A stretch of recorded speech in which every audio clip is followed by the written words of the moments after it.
నరసింహత్ గారు ఇప్పుడు మధ్యతరగతికి సంబంధించిన అంశం ఇదే. ఇంతకుముందు ప్రీ బడ్జెట్ డిబేట్లో కూడా మనం మాట్లాడినటువంటి మాట, మధ్యతరగతి అనేది ఇప్పుడు ప్రస్తుతం శాండ్విచ్ అయిపోతుంది, అటు పైకి కాదు కిందకి కాదు అన్నట్టు అయిపోయింది వాళ్ళ వ్యవహారం అని మాట్లాడుకుంటున్నాం. మధ్యతరగతికి ఊరటని ఇచ్చేటువంటి విధంగా ధరల నియంత్రణకు సంబంధించి బడ్జెట్లో ఏమైనా కీలకమైన నిర్ణయాలు మీకు కనిపించాయా?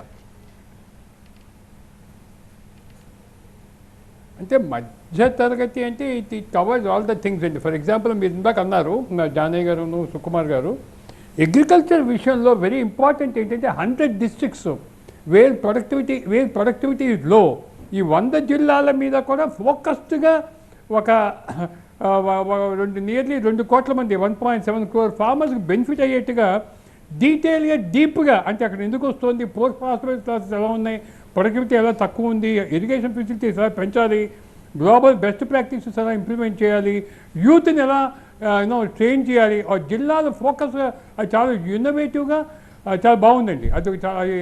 అది యూనిక్ అండ్ ఇన్నోవేటివ్. ఇన్ఫ్యాక్ట్ 100 జిల్లాలు కనుక దేశంలో కవర్ చేస్తే మేజర్గా ఉన్న డ్రాట్ ప్రాన్ ఏరియాస్ అన్నీ కవర్ అయిపోతాయి. అది ఒకటి, అంటే సరిపో 100, నెక్స్ట్ టైం ఇంకొక 100 చేయాల్సి వస్తుంది. But this is a very good start అండి.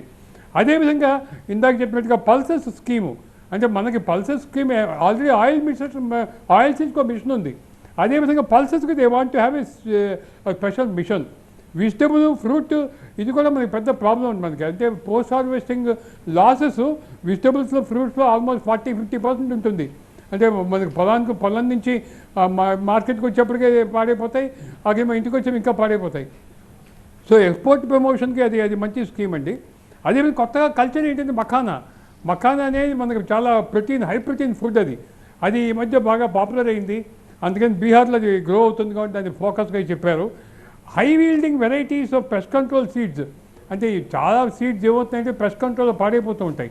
అందుకని దానికోసం హై ఈల్డింగ్ సీడ్స్ మీద how to ensure that pest control దాన్ని అదొక స్కీమ్ అని చెప్పి.